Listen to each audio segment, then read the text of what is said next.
নমস্কার বন্ধুরা, রুবিস কিচেন ব্লগসে সবাইকে স্বাগত। আশা করি তোমরা সবাই ভালো আছো, আমিও ভালো আছি। আবারও চলে এসেছি নতুন আরেকটা রান্নার রেসিপি নিয়ে।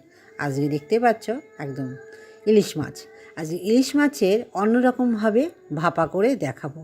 সবাই তো একই রকম ভাপা করে, বাটির মধ্যে সমস্ত মশলা মিশিয়ে ইলিশ মাছটাকে দিয়ে লঙ্কা তেল দিয়ে ভাপা করে।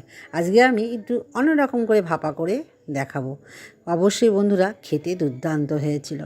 আর আমি 4 পিস নিয়ে নিয়েছিলাম, আরও আছে, বেশি করিনি, কারণ সর্ষে পোস্ত আমাদের বাড়িতে সবার খুব একটা খায় না, তো সেই জন্য কম করে করেছি। তো যাই হোক, প্রথমেই আমি একটা পেস্ট বানিয়ে নেব। পেস্টে কী কী আছে?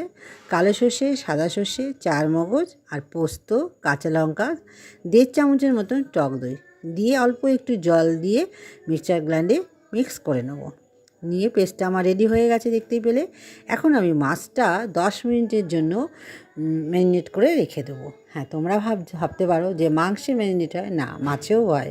সব মাছে তোমরা যদি 10 মিনিটের মতো ম্যারিনেট করে রেখে দিতে পারো নুন হলুদ মশলা দিয়ে, কী বলবো বন্ধুরা, অসম্ভব ভালো হয়।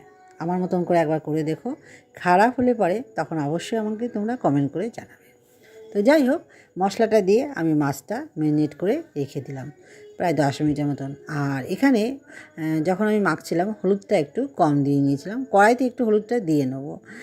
তো যাই হোক, একটা কড়াই বসিয়ে দিলাম। আর মাছটা সম্পূর্ণ একদম আঁচটা কমিয়ে তোমরা রান্না করবে। আমি গ্যাসের ফ্লেমটা একদম কমিয়ে রান্না করেছি। তেলটা তাই বেশি করে গরম করে নিয়ে তারপরে গ্যাসের ফ্লেমটা কমিয়ে দিয়েছি। যাই হোক, কড়াইয়ের মধ্যে একটু কালো জিরা ফোড়ন দিয়ে নিয়েছি। আর যে মশলা পেস্টটা বানিয়েছিলাম সেটা কিছুটা ম্যারিনেট করার জন্য দিয়েছিলাম মাছে, আর কিছুটা রেখে দিয়েছি, সেটা এখন মাছে কড়াইটার মধ্যে দিয়ে নেব। দিয়ে ভালো করে একটু মিশিয়ে নেব। নিয়ে এরই মধ্যে আমি একটু দুধ দিয়ে নেব, একটু জল দেব না, দুধ দিয়ে নেব। 1.5 কাপের মতন দুধ দিয়ে নেব। আর ইলিশ মাছগুলো অনেক বড় বড় এনেছিলাম, অনেক দিনের ইচ্ছা ছিল যে একটু ইলিশ মাছ, বড় ইলিশ খাবো।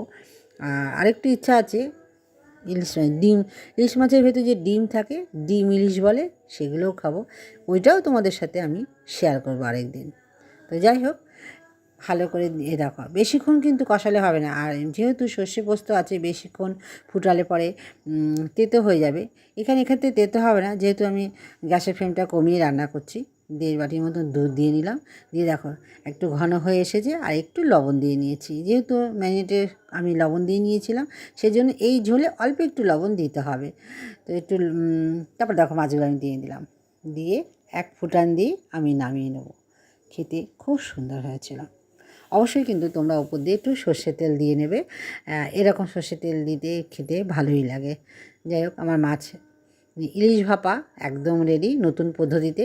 তোমরা কিন্তু অবশ্যই কমেন্ট করে জানাবে, আর বাড়িতে একবার অবশ্যই ট্রাই করবে। এখন আমি গরম গরম ভাত দিয়ে ইলিশ মাছের ভাপাটা খেয়ে নেবো। কেমন হয়েছে অবশ্যই কমেন্ট করে জানাবে। আমার ভিডিওগুলো ভালো লাগলে লাইক কমেন্ট শেয়ার আর সাবস্ক্রাইব করে দেবো। চলো আজকে এই পর্যন্ত, টাটা।